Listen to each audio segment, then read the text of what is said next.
Just a few thoughts before we read the Gospel of Mark. My sermon title this morning is A Community of Faith, like the strands of a cord bound together. Community of Faith. And perhaps I might add a subtitle, Where There's a Will, There's a Way. You've heard that expressed often. Sometimes that's true. Sometimes it's not so true. I think we should qualify it. It doesn't mean that we can just do anything we want, anytime we want, if we simply will to do it. I think we've all learned that human willpower is not ultimate.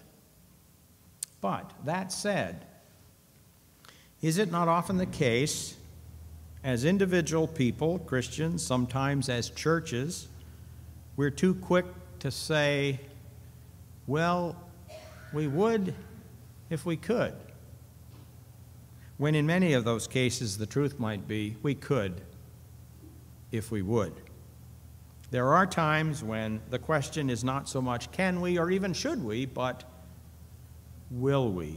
Do we have the willpower? So with that in mind, here, a great story as it's recorded in the second chapter of Mark, the first 12 verses. When Jesus returned to Capernaum, after some days, it was reported that he was at home. So many gathered around that there was no longer room for them, not even in front of the door, and he was speaking the word to them. Then some people came, bringing to him a paralyzed man, carried by 4 of them. And when they could not bring him to Jesus because of the crowd, they removed the roof above him, and having dug through it, they let down the mat on which the paralytic lay. When Jesus saw their faith, he said to the paralytic, "Son, your sins are forgiven." Now some of the scribes were sitting there questioning in their hearts, "Why does this fellow speak in this way? It's blasphemy. Who can forgive sins but God alone?" At once Jesus perceived in his spirit that they were discussing these questions among themselves, and he said to them, "Why do you raise such questions in your hearts? Which is easier, to say to the paralytic, 'Your sins are forgiven,' or to say, 'Stand up and take your mat and walk'? But so that you may know that the Son of Man has authority on earth to forgive sins, he said to the paralytic, 'I say to you, stand up, take your mat, and go to your home.' And he stood up and immediately took the mat and went out before all of them, so that they were all amazed, saying, 'We have never seen anything like this.'"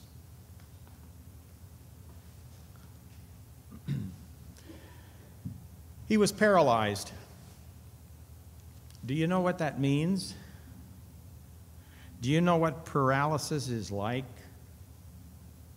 There are places he wants to go, but he can't get there.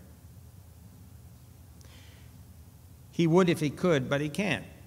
There are things he wants to do, things he really wants to do badly, but he can't do them. He would if he could, but he can't because he's paralyzed.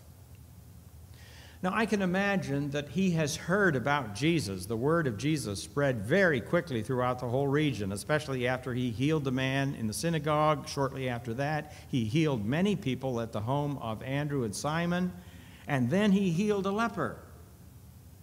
Lepers were outcasts, and if Jesus could care for a leper and heal him, certainly he would have some concern for this paralytic. If he could just get to Jesus. But he can't. He's not ambulatory. They didn't have wheelchairs then, cars. He can't make his way to Jesus. There's no way. However, he's not alone. He has a friend. The writer of the Proverbs says, "A friend loves at all times, and a brother is born for adversity." As a matter of fact, he has a group of friends.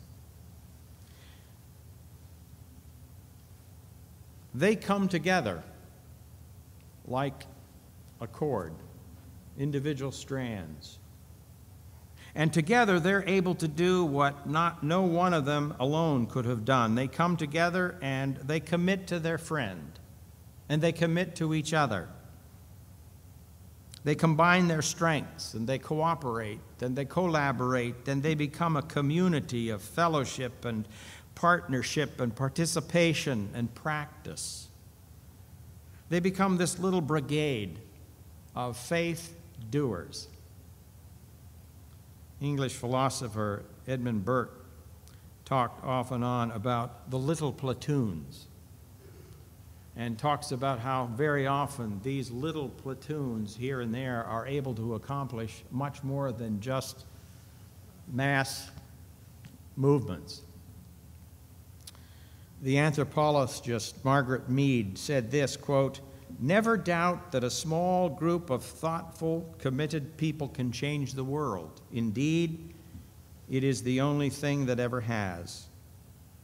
So here's this small group, this community of faith, believers, this community of practice, doers. And they found a way to get their friend to Jesus. And they carried him there without a problem, all the way to the house where Jesus was. But they never could have anticipated what they found when they got there. The place was swarming with people so much that the front door was just jammed with people. There was no way to get through. There was no way that any one of them could have gotten through that front door, let alone the four of them carrying this paralytic on a mat to get through somehow to Jesus. Just too many people. The crowds were too large. There's no way. And they had come so far.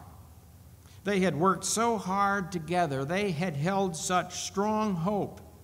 And now they have hit this impermeable wall, this immovable wall. What are they going to do? And I can imagine that they're trying to find in their minds and hearts what they can say to their friend.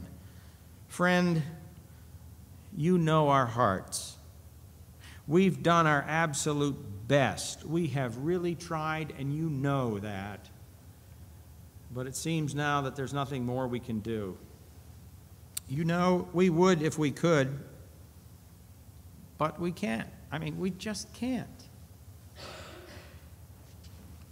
And they couldn't. Or could they? I love the way Mark tells these accounts. I mean, he just moves along in sort of a crypt style. He says this, "And when they could not," when they could not. Boy, that's the lead phrase, isn't it, for so many of our human situations and predicaments? When they could not, he goes on, when they could not bring him to Jesus because of the crowd, they removed the roof above him, and after having dug through it, they let down the mat on which the paralytic lay. They found a way, and they did it. Now, if you'll allow me a little imagination and maybe a little poetic license, let me try to describe what it might have been like with these four men facing this situation. Discouraged, pretty much at the end. They could not bring him to Jesus. And then one of them says, wait a minute. And he just starts to begin to think out loud a little bit. What do we have here? Let me see. Jesus is in there, and our friend is out here. And the problem seems to be all these people and this jammed doorway. That works against us, everything we're trying to accomplish. What's our purpose? Why did we come here? Why did we bring him here after all? What are we trying to do? Obviously, we're trying to get him in there, and we can't get through the door. Now, somehow or other, we've got to get him in there. It's true, that there's no way through the doorway. But how about a roofway? And I imagine the other three just together said, "You're crazy."